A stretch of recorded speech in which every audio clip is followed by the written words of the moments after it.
Lunaku olwajjo omukyala bamuyita Asingjay omwana nnono azaalibwa wano mu kibuga Masaka. Olunaku olwajjo yabaddeko ne press conference ng'agezaako okutegeeza ku bannayuganda Endongo yenga bw'agitambuza. Nga omanyi nti Endongo abadde agikubira bweru wa ggwanga eyo mu Uganda ni yonna gy'abadde asinga okubeera ng'awangaalira n'Endongo ng'agikuba n'agiweereza. Kati olunaku olwajjo abadde mu kibuga Kampala ng'agezaako okuba ate ng'akomawo mu ggwanga Uganda n'okubategeeza enteekateeka ki gy'ayinawo empya nga bw'egenda okuba ate ng'etambula.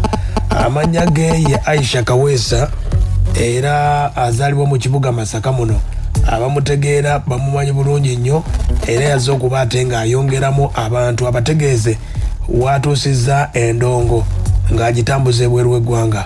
Yatandise bw'ati ng'atubuulira enteekateeka bw'eri.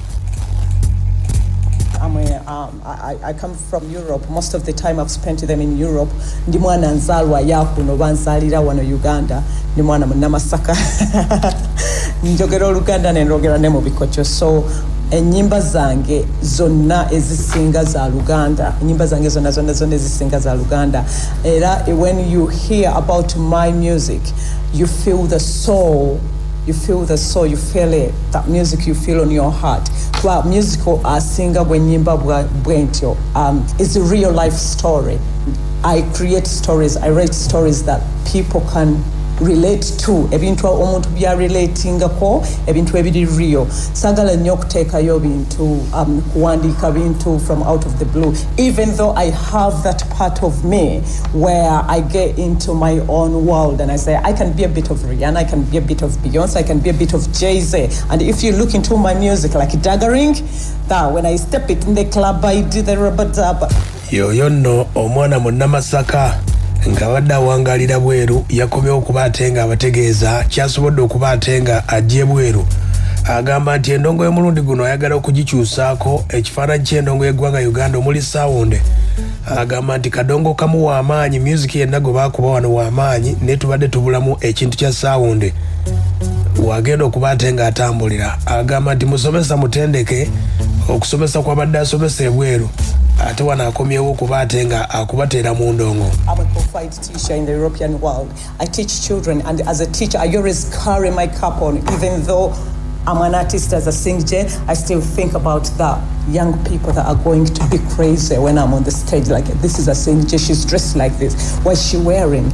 I want to plant that seed that inspire young people, motivate young people, like give them the confidence, but at the same time have a sense of belonging. Ndi muna Uganda chiche chimfulo muna Uganda bintu ki byendowooza ke binfulo muna Uganda, and njagala information eyo yonna ebere mu music kubanga music mungi nnyo wano abana abatobe gwe bakubye, especially the young generation, but you listen to the lyrics and agambye kyayagala okuba ate nga atereeza mu byonna nga bigenda okuba ate nga bitambula. Agamba nti music w'eggwanga Uganda mulungi nnyo era yasinga.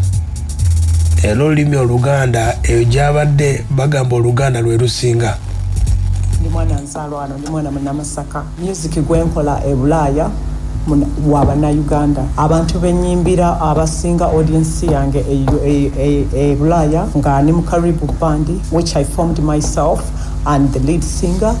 Nyimba mu Luganda. Most of my music is in Uganda. People I sing for, I have to interpret in English before I say some of the songs. I don't have to interpret them. Kubanga bagamba music is music. Music speaks the same language.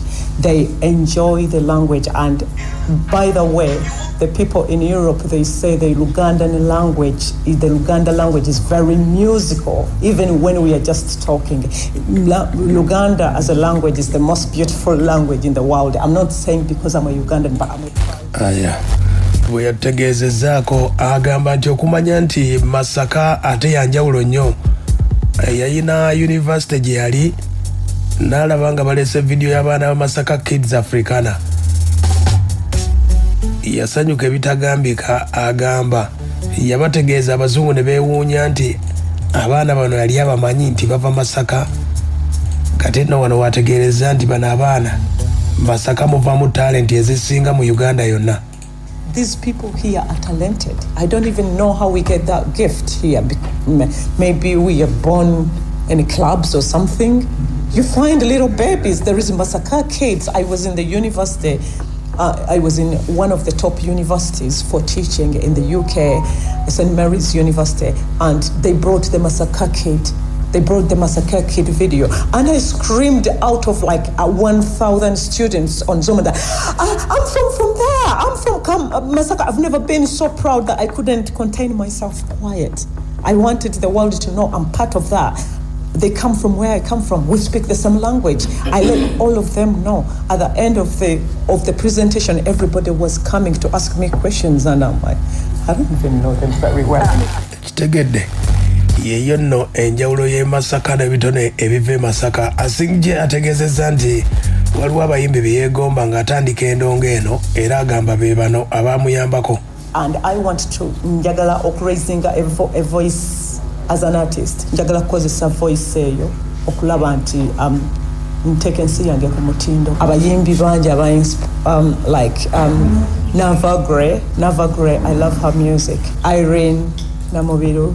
And Maurice Kiria, I actually met her 2 days back, and Navio, because my originality of music is being a rapper, and bw'abadde atutegeeza mu press conference ng'ategeeza aba management ye bagamba nti kyazza okutereeza mu ndongo n'endongo okwongera okuba ate nga bamutegeera.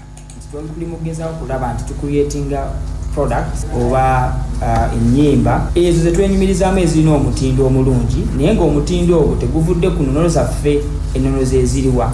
Ti music waffe ogwadayogerako ow'akadongo kamu bwebanga tumufusinzeemu carbon touch kana akaliwo ne tumukola production nga nnungi, tufusingamu n'ebivuga bino ebipya ebiriko, okitegeera asobola okusoundinga butya bulungi ate nabanga asobola okutunda akatale k'ensi yonna nga wala abayimbi abalala ab'amaanyi letse nga wala Burna Boy. Burna Boy is an African urban artist akuba Afrobeat. Naye mu Afrobeat we asobola okutunda ebisawo eby'amaanyi zi Madison Square, zi Arena, naye yandibadde ayimba hip hop oba R&B or any other kind of music. But when we are very asobola okurebrandinga timu yamukwata ne muze Nigeria ne ba reproducing a music wa Sami Kuti, yeah, the same touch. So we want to see how do you also fuse in our original music, abadali mukogera ko abakafero wabani wabafrigo na tu inspiration from that. Abone tuongera mu ka touch akapya akalungi because she has that exposure. Bwe kigenda okubeera bwe kityo wala atunyonyodde erinnya ye we lyava agamba yasooka kurapinga ate nga n'okuyimba bw'ayimba. I make it very clear that Asingjay is my artist name, and why I called myself Asingjay because my